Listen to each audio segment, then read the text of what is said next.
시청자 여러분 편안한 주말 보내셨습니까? 뉴스데일리 베스트 민앵커입니다. 오늘부터 3일간 뉴스데일리 베스트 여성 앵커인 우파걸이 휴가로 재충전의 시간을 갖기도 했습니다. 3일간의 재충전의 시간을 가진 후에 돌아오는 목요일 복귀하게 되는데요. 긴 여정 속에 짧은 휴가인 만큼 구독자 여러분의 많은 양해 바라겠습니다. 그럼 8월 9일 월요일에 보내드리는 뉴스데일리 베스트 뉴스탑 7 시작합니다. 먼저 오늘의 주요 뉴스입니다.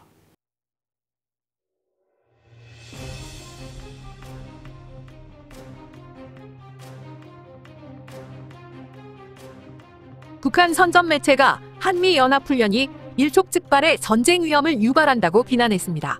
조만간 시행될 것으로 알려진 한미연합훈련을 구체적으로 언급하진 않았지만 사실상 이를 지칭한 것으로 해석됩니다. 국립외교원장에 내정된 홍현익 세종연구소 수석연구위원이 북한의 경제력이 남한의 53분의 1이라며 한미연합훈련을 하지 않아도 된다고 주장해 논란이 되고 있습니다. 홍현익 내정자는 또 연합훈련의 구체적인 내용을 북한에 알려야 한다고도 주장했습니다. 국민의힘 대권주자인 최재형 전 감사원장은 한미연합훈련 개최 여부에 대해 제3자인 중국이 왈가왈부하는 것은 용납할 수 없다고 밝혔습니다. 이준석 대표와 윤석열 후보 간 마찰음이 계속되며 윤석열 후보의 지지율이 하락세에 접어들었다는 여론조사가 속출하고 있습니다. 특히 이준석 대표와 관련해선 자기 정치를 하고 있다는 지지층들의 불만이 속출하고 있습니다. 윤석열 전 검찰총장의 국민캠프가 주말이었던 어제 현역 중진 의원을 포함해 9명의 추가 인재 영입을 완료했다고 밝혔습니다. 이종배 국민의힘 전 정책위의장은 정책총괄본부장으로 경제정책본부장엔 윤창현 의원이 선임됐습니다. 이 밖에 산업정책본부장엔 한무경 의원, 공정과 상식위원장엔 정점식 의원이 맡게 됐습니다. 의원 내각제를 양압이라고 비난한 윤석열 전 검찰총장을 향해 국민의힘 대권주자인 김태호 의원이 반박에 나섰습니다. 대통령제야말로 시대 정신과 역사적 소임을 끝마치며 수명을 다했다는 것이 김태호 후보의 주장입니다. 최재형 국민의힘 대선 예비후보가 박근혜 대통령의 즉각 석방을 주장한 데 이어 국민의힘 대선 주자인 홍준표 의원도 지난주 정부 인사와 만나 두 전직 대통령에 대해 형 집행정지와 이재용 부회장 가석방을 요청했다고 밝혔습니다. 더불어민주당 대권주자인 이재명 경기지사가 네거티브 중단을 선언한다고 밝혀 그 배경에 관심이 모아지고 있습니다. 1조 원대 펀드 사기를 저지른 옵티머스 자산운용의 정관계 로비 의혹 수사가 전원 무혐의로 마무리됐습니다.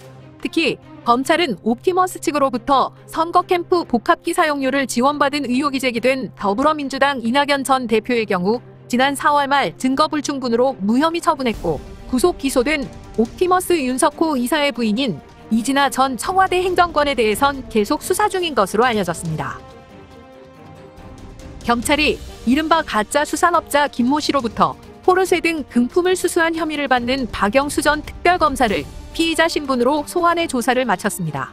약 10시간 넘게 진행된 조사에서 박 전 특검은 포르쉐 의혹이 불거진 뒤 자신이 청탁금지법의 적용 대상인 공직자에 해당하지 않는다는 주장을 펼치기도 했습니다. 정의기억연대 후원금 유용 혐의로 기소된 윤미향 무소속 의원의 첫 정식 재판이 이번 주 열립니다. 기소 11개월 만인데 늦장 재판에 대한 비판 여론이 일고 있습니다.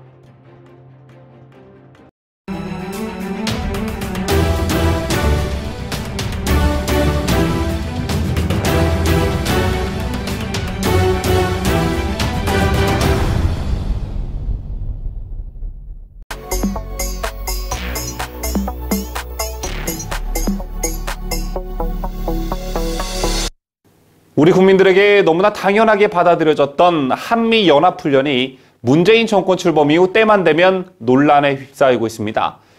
이게 과연 논란거리가 될 수 있는지에 대한 회의감이 드는데요. 그 논란의 중심에는 북한 김여정이 있다는 사실이 더 큰 문제입니다. 21세기 자유민주주의 국가인 대한민국에서 때 아닌 김여정 상황 논란으로 시끌벅적하죠. 북한 김여정이 우리 정부를 향해 매번 이래라 저래라 간섭하는데 질질 끌려다니는 정부 여당을 보고 있노라면 이게 과연 정상적인 나라인가 싶습니다. 북한 노동당 부부장 김여정은 남북 정상 간 친서 교환을 통해 남북통신선이 복원된 지 6일 만인 지난 8월 1일 발표한 담화에서 한미 군사연습은 남북관계의 앞길을 흐리게 한다며 남측이 큰 용단을 내릴지 예의주시할 것이라고 언급했습니다. 그리고 나서 이틀 만에 박지원 국가정보원장이 국회에 나와 사실상 한미연합훈련을 연계해야 한다는 식으로 답변하면서 논란이 일파만파로 커졌고, 그 이전에 통일부도 연합훈련의 연기가 바람직하다고 생각한다며 한미연합훈련 연기에 불을 지폈습니다. 한미연합훈련에 대한 정부의 이런 소극적 자세는 어제 오늘 일은 아니죠.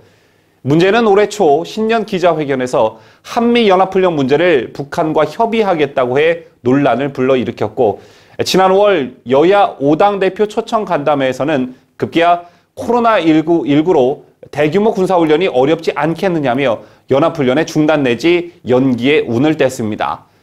문재인을 비롯한 여권이 연합훈련 연기를 주장하며 마치 코로나19 확산세가 큰 문제인 것처럼 핑계를 대고 있지만 코로나 이전에도 마찬가지였습니다.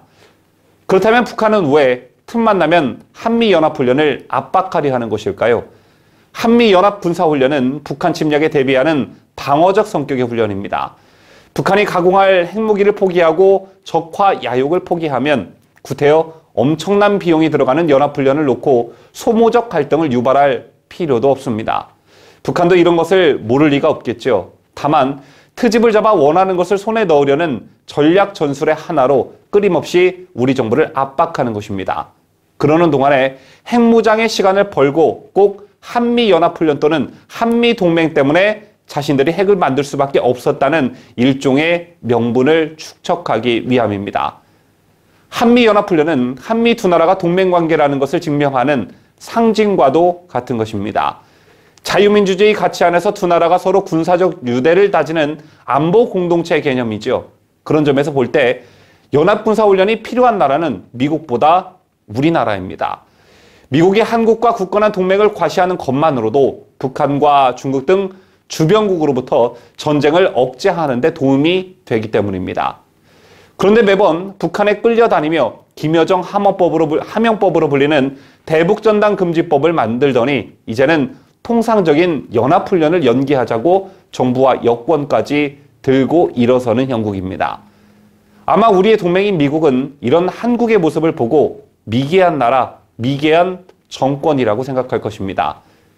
이처럼 김여정 한마디에 정부 여당이 휘둘리는 모습을 보이자 북한의 압박은 더욱 심해지는 양상입니다.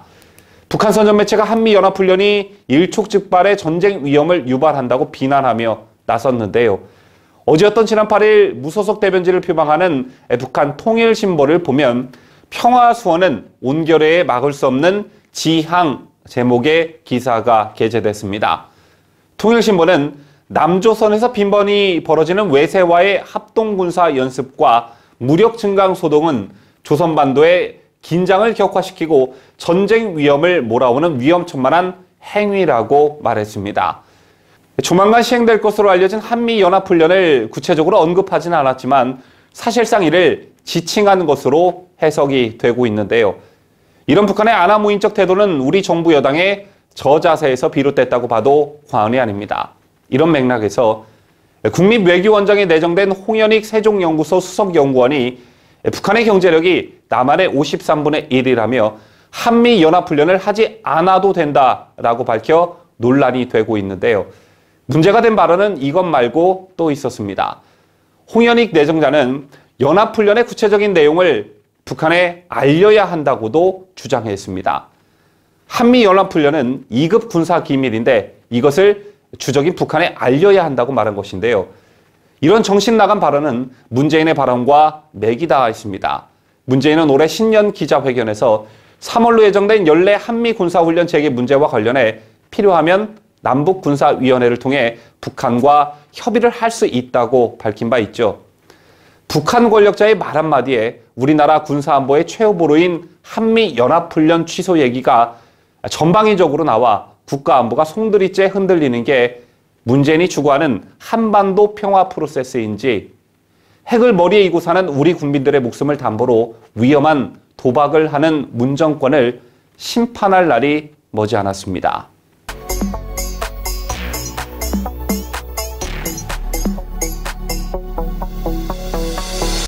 남북한 통신선이 1년여 만에 재개된 지난달 27일 군산 공군기지의 주한미 8전투 비행단이 F-16 전투기 주야간 긴급 출격 훈련 등 실질적인 전시 대비 훈련을 실시한 사실이 뒤늦게 알려졌습니다. 그런데 여기에 더해 미 국방부는 군산기지 훈련 실시 영상을 북한 김여정의 연합훈련 중단 압박이 있었던 지난 1일에야 공개해 뒤늦은 공개 배경도 주목을 받고 있습니다. 관련 소식 강추천 기자가 보도합니다. 미 국방부와 주한미군에 따르면 군산기지 미8 전투 비행단은 지난달 27일 F-16 전투기 수십 대를 투입해 주간은 물론 이른 새벽에도 출격을 하는 주야간 긴급 출격 훈련을 실시했습니다. 28일에는 군산기지 활주로가 북한, 중국 등 적 탄도미사일 등에 파괴됐을 경우 중장비를 동원해 신속하게 복구하는 비행장 피해 복구 훈련을 실시하기도 했는데요. 군산기지는 북한 특수부대 등이 기지에 침투할 경우에 대비한 특작부대 침투 대비 훈련도 실시한 것으로 알려졌습니다. 이틀 동안 강도 높고 실전적인 전시 대비 훈련을 실시한 것입니다. 미 국방부가 이번 훈련 영상을 공개한 시점도 눈길을 끌고 있습니다. 훈련 실시 나흘 뒤 미국 시간으로 지난 1일에야 공개했는데 한국 시간으로는 2일 밤 늦게부터 2일 새벽 사이로 추정됩니다. 지난 1일 밤 8시쯤 김여정이 연합훈련은 재미없는 전주곡이 될 것이라는 경고를 보낸 직후로 보여집니다. 이에 대해 군 주변에선 남북관계 개선 등을 이유로 한국 일각에서 한미훈련 중단 또는 연기 주장이 계속 나오고 있는 데 대해 미 국방부와 주한미군이 훈련 지속 필요성 등을 강조하는 메시지를 보낸 것이 아니냐는 해석이 나오고 있습니다. 한편 군산기지는 전 세계 미군 기지 중 중국과 가장 가까운 공군기지로 알려져 있습니다. 미중 대결과 갈등이 심화되고 있는 가운데 대중전초 전략기지로서 군산기지 중요성이 더 커지고 있다는 분석도 나오고 있습니다. 자유대한민국을 수호하는 유대배 강추천입니다.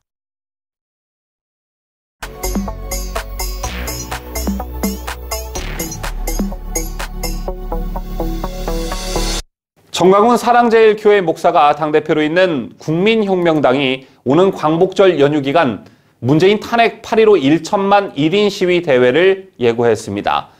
코로나19 시국임을 고려해 집회 참가자들은 마스크를 쓴 채 각자 피켓을 들고 2m 간격 거리를 두며 진행할 예정으로 알려졌는데요. 민노총 집회 이후 정부와 방역당국의 형평성 논란으로 촉발된 정치 방역이 도마에 오른 상황에서 여러모로 이날 광복절 집회에 대한 관심이 모아지고 있습니다. 이번 8.15 광복절 집회는 어떤 형식으로 치러질 예정인지 김자유 기자가 상세히 보도합니다. 정광훈 목사는 유튜브를 통해 8.15 행사 계획이 완성됐다며 1,000만 명이 2m 간격을 띄워서 1인 시위를 할 것이라고 밝혔습니다. 이어 광복절 하루 전인 토요일 오전 6시부터 서울역에서 출발해 한 바퀴를 쭉 돌 것이라며 15일에도 행사를 계속하고 임시공휴일인 월요일까지 3일 동안 진행한다고 밝혔습니다. 그러면서 날씨가 더우니까 오아시스를 만들어놨다. 100m 단위로 파라솔을 쳐놓고 물을 준비한다며 시위 현장을 온라인 방송하겠다. 100대의 중계 차량이 4대문을 계속 돌겠다고 했습니다. 유튜브에 공개된 집회 계획에 따르면 1인 시위 동선은 서울역 남대문 시청 앞 덕수궁, 동화면세점 세종문화회관 동화면세점 덕수궁 시청 앞, 남대문 서울역 순으로 진행됩니다. 국민혁명당 대변인을 맡은 구주화 변호사는 또 다른 유튜브 영상에서 1인 시위가 부담스럽다면 산책을 하지 않겠냐. 누구든 자유롭게 광화문과 청와대를 산책할 수 있다며 산책했다고 체포되거나 조사받을 일도 없다. 산책은 집회도 아니고 시위도 아니다고 강조했습니다. 그러면서 구 변호사는 행정법원의 집회 금지 처분에 대한 집행정지 신청 여러 건을 넣었다며 다음 주 월요일부터 심리가 이루어져 법원 결정이 나올 것이라고 말했습니다. 한편 서울시는 코로나19 4차 대유행 상황을 감안해 광복절 연휴 기간 방역당국의 사회적 거리두기 단계와 관계없이 2인 이상 집회 및 시위를 금지하겠다는 입장입니다. 경찰도 앞서 직결지 차단 및 엄정 사법 처리 등 강력 대응 방침을 세워 집회 주최 측과 충돌이 예상됩니다. 자유대한민국을 수호하는 유대배 김자유입니다.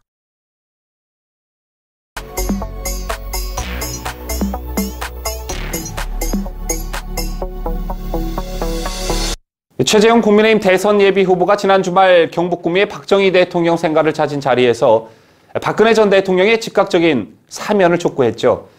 최 예비 후보는 탄핵에 대한 헌법재판소의 결정을 존중한다는 단서를 달기는 했습니다만 국회 탄핵 소추 내용과 헌재 탄핵 심판 내용이 달랐다는 점을 들어 절차적 문제를 제기하기도 했습니다.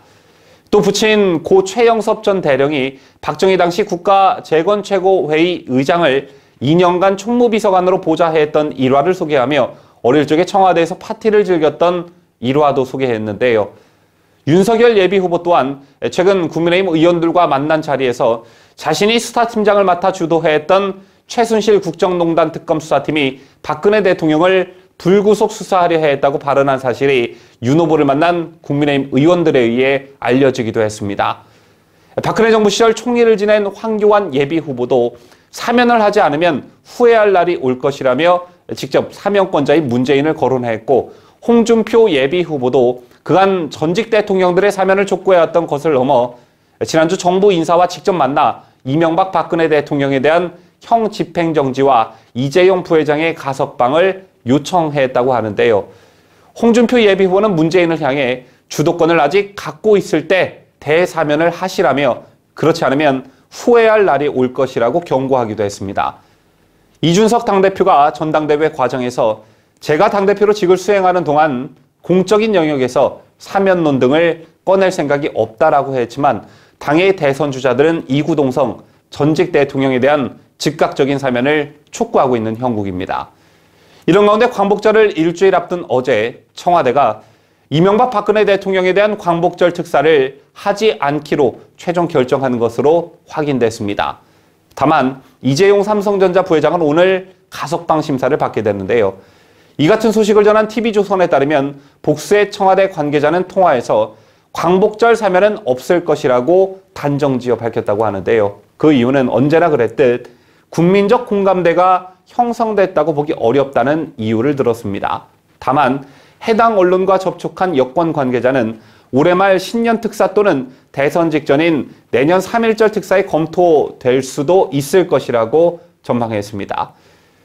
정말 잔인한 정권이라는 말밖에 달리 할 말이 없는 듯합니다.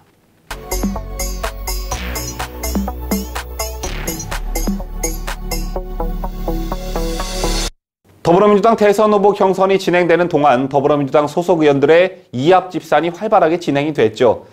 지난달 말 한겨레 보도에 따르면 이재명 캠프 40명, 이낙연 캠프 37명, 정세균 캠프 27명 등의 현역 의원이 이른바 빅3로 불리는 이들 대선 주자 캠프에서 직책을 맡고 있는 것으로 파악이 됐습니다.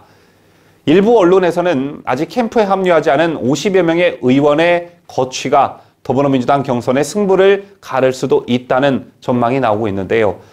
그만큼 경선을 앞두고 있는 대선 예비 후보들에겐 현역 의원들 영입이 무엇보다 중요하다는 뜻이겠죠. 이런 가운데 국민의힘에서도 이합 집산이 본격적으로 시작됐습니다. 과거 친이계와 친박계의 이분법적 분류에서 다소 복잡한 양상을 띠고 있는 게 특징인데요. 가령 예를 들면 홍준표계로 알려진 장제원 의원이 윤석열 캠프로 간다던가, 한때 유승민계로 분류됐던 조혜진 의원이 최재형 캠프로 간다던가 하는 그런 일들이 벌어지고 있는 것인데요. 본격적인 해처무여가 시작된 국민의힘 상황, 강혜국 기자가 상세히 보도합니다. 국민의힘 대선 캠프에서 의원 영입 경쟁이 불붙기 시작했습니다. 윤석열 전 검찰총장 캠프는 8일 보도자료를 내고 정책총괄본부장의 이종배, 경제정책본부장 윤창현, 산업정책본부장 한무경 의원 등 현역 의원들을 영입했다고 발표했습니다. 먼저 들어온 장제원, 윤한홍, 이홍, 이철규 의원까지 더하면 모두 9명입니다. 캠프에 속하진 않았지만 권성동, 이양수, 정진석 의원 등도 친윤계로 분류되고 있습니다. 최재형 전 감사원장 캠프는 삼선의 박대출, 조혜진 의원이 전략총괄본부장과 기획총괄본부장을 각각 맡았습니다. 또 김미애, 박수영, 서정숙, 이종성, 정경일, 조명희, 조태용 의원 등 초선 7명도 캠프에 합류했는데요. 최 전 원장 측은 캠프 청년정책 노동정책 대외협력 메시지 미디어 총괄본부장에도 현역 의원이 합류할 가능성이 있다고 전했습니다. 한편 홍준표 의원의 캠프 선거대책위원장은 조경태 의원이 맡았고 배현진 최고위원도 홍 의원과 5군입니다. 원희룡 전 지사는 우호적인 의원 모임인 희망오름 포럼 소속의 구작은 엄태영 의원 등이 우군으로 알려졌고 유승민계는 김웅 김희국 신원식 유이동 의원 등이 있습니다. 이외에도 김태호 박진 안상수 윤희숙 하태경 황교안 후보 등도 컷오프 통과와 대선 여론조사 지지율 등에 따라 의원들의 공식 합류가 속속 이어질 것으로 보여집니다. 자유대한민국을 수호하는 뉴스데일리베스트 강희국입니다.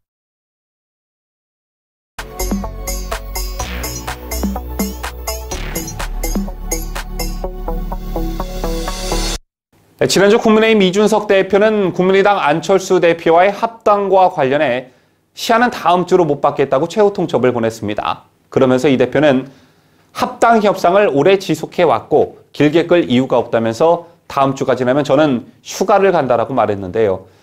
그러자 국민의당은 중차대한 합당과 자신의 휴가를 결부시키는 이준석 대표에게 강한 불쾌감을 표시했습니다.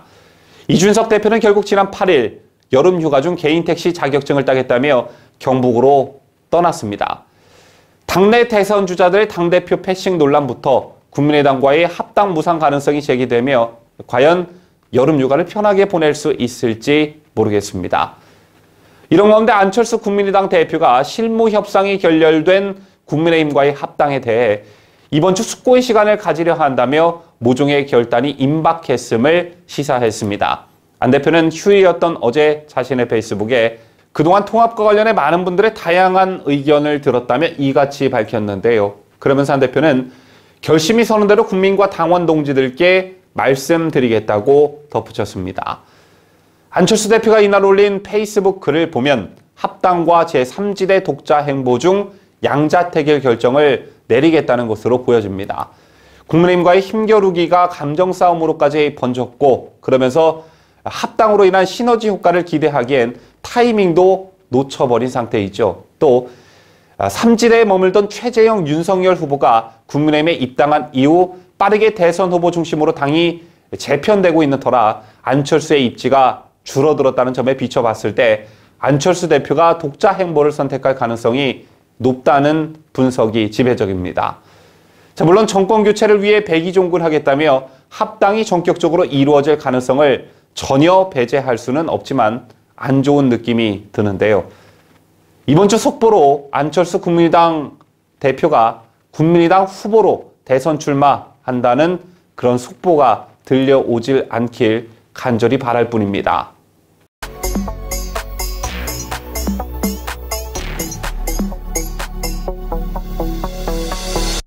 국민의힘 이준석 대표가 취임 후 50일이 지났습니다. 이준석 대표의 최우선 과업은 차기 대선 승리 구도를 만드는 일입니다. 꼭 이준석 대표에만 해당하는 말이 아니라 내년 대선을 앞두고 있는 각 정당의 대표들도 마찬가지인데요. 그런데 유독 국민의힘 당대표를 맡고 있는 이준석 대표에게만 이런저런 구설수들이 끊이질 않고 있습니다. 이준석 대표 당선 직후 차기 대선 구도가 요동칠 것이라는 언론의 관측이 참 많았습니다. 국민의힘 내 기존 대선 후보들에 더해 최재형, 윤석열, 안철수가 가세하게 되면 젊고 참신한 이준석과 시너지 효과를 발휘할 것이다 라는 관측이 우세했기 때문인데요. 지난 전당대회에서 당원과 국민들은 이러한 점 때문에 관록의 나경원 후보 대신 이준석 후보를 당대표로 선택했습니다. 하지만 취임 50일이 조금 지난 지금 이른바 이준석 리스크가 급부상하며 내년 정권 교체에 빨간불이 들어오고 있습니다. 어쩌면 비상대책위원장 이력과 국회의원 후보 이력이 전부인 30대 이준석 군에게 10명이 넘는 대선 주자들을 관리하고 장점을 최대한 부각시켜 공정한 경쟁으로 이끄는 중차대한 일을 맡긴다는 것 자체가 욕심이었는지도 모르겠습니다. 현재 더불어민주당은 국민의힘보다 먼저 대선 경선을 진행 중에 있습니다. 여러분 아시다시피 이재명 경기도지사와 이낙연 전 대표 간 설전으로 하루라도 바람잘 날이 없는데요. 형수욕설, 노무현 탄핵 책임론, 호남 홀대론, 심지어 조폭연루설까지 상대 후보를 향한 공격과 그 발언 수위는 하루가 다르게 높아지고 있지만 송영길 민주당 대표는 사사건건 이에 개입하지 않습니다. 때문에 민주당 대선 경선이 시작된 이후 송영길 대표는 자연스레 뉴스에서 사라지고 있고 이재명, 이낙연 이 두 사람이 뉴스메이커가 되면서 뉴스의 중심에 서고 있죠. 그런데 반면 국민의힘은 어떻습니까? 당내 대선 주자들은 물론 당회에 머무르고 있던 최재형, 윤석열이 합세했지만 여전히 국민의힘과 관련한 뉴스에선 국민의힘의 뉴스메이커는 이준석 대표입니다. 아직도 자신이 종편 채널에 출연한 패널인 것 마냥 대선 후보들의 발언을 일일이 지적하며 평론가 놀이를 계속하고 있는데요. 윤석열 후보가 대구를 방문한 자리에서 박 대통령을 두고 존경할 만한 부분이 있다면서 박 대통령 수사에 마음속으로 송구한 부분도 없지 않다고 밝히자 이준석은 니마 탄핵의 강에 빠지지 마오라며 훈수를 두기로 했죠. 그러면서 이준석은 탄핵을 연상시키는 발언은 저희 당에 입당하고자 하는 주자들은 자제해야 한다라고 엄포를 놓기도 했습니다.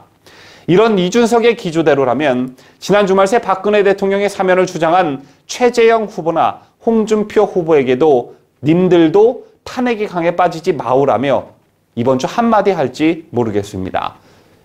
대선 후보들은 자신의 장점과 개성을 살려 국민들의 지지를 얻기 위해 메시지를 내놓고 사망팔방 표를 얻기 위해 뛰어야 하는 상황에 직면한 그런 사람들입니다. 때문에 대선을 앞둔 당대표들은 각 후보들이 돋보일 수 있도록 후방에서 지원하는 역할을 수행하는 게 정치권의 관행이었을 뿐만 아니라 현명한 선택인 것이죠. 그런데 이준석은 자기를 중심에 놓고 모든 후보들에게 줄을 서라고 강요하고 있는 듯 보여집니다. 최근에 불거진 논란만 하더라도 10명이 넘는 후보들을 한자리에 불러 모으는 것은 정말 쉽지 않은 일임에도 불구하고 이준석 대표는 대선 후보 행사를 주관하면서 충분한 사전 조율 과정도 없이 통보한 것으로 알려졌죠. 더군다나 이날은 당이 삼고초려에 영입한 최재형 후보의 대선 출마 기자회견이 있던 날이었습니다. 그렇다면 당내 후보들을 불러놓고 카메라 앞에서 자신이 스타가 되기 위한 이벤트를 계획하려 했다고밖에 볼 수가 없는데요. 이처럼 당대표가 대중적 인기를 얻는 스타가 되려고 하면 할수록 오히려 대선 후보들의 비중이 낮아지는 부작용이 심각해집니다. 실제로 이준석이 나대는 동안 윤석열 후보와 최재형 후보의 지지율이 하락세로 접어들었고 홍준표, 유승민, 원희룡 후보의 지지율은 상승할 기미를 보이지 않고 있습니다. 또 윤희숙 후보의 좋은 정책들도 빛을 보지 못하고 있는 현실이죠. 이 밖에 안철수 대표의 국민의당과의 통합 과정도 매끄럽지 못했습니다. 대승적 차원에서 이준석 후보가 정도를 지켰더라면 오히려 이런저런 조건을 내세우는 안철수의 국민의당 대표에게 비난의 화살이 집중되며 국민의힘이 유리한 고지를 점령할 수 있었을 텐데 이준석 대표가 그 가벼운 입을 참지 못하고 빈정거리는 발언을 쏟아내면서 결과적으로 안철수의 독자 대선 출마라는 그런 얘기까지 나오게 됐습니다. 결론적으로 이준석의 행보가 유력 대선 주자들에게 상처만 남기고 있다는 결론에 이르게 됩니다. 오죽하면 야권 대선 주자들에게 최대의 적은 더불어민주당 후보들이 아니라 이준석 대표라는 말까지 나오고 있겠습니까? 개인적으로 저는 더 늦기 전에 당 최고위원들을 비롯한 중진 의원들 그리고 대선 후보들 여기에 압도적 정권 교체를 갈망하는 야권 지지층들이 이준석 대표에게 강력한 경고의 메시지를 전달해야 된다고 생각합니다. 문재인 정권 4년 반을 어떻게 참고 견뎌왔는데 다 된 밥에 재를 뿌리려 하는 이준석을 가만 두고 볼 수 있겠습니까? 본격적인 야권의 대선 경선 레이스가 시작되기 전에 반드시 이 문제를 해결하고 넘어가야 할 듯 보여집니다.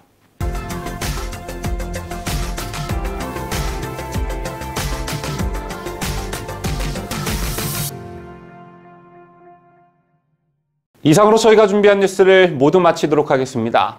시청자 여러분 모두 활기찬 한 주 시작하시기를 바라겠습니다. 지금까지 저는 자유대한민국을 수호하는 뉴스데일리 베스트 민앵커였고요.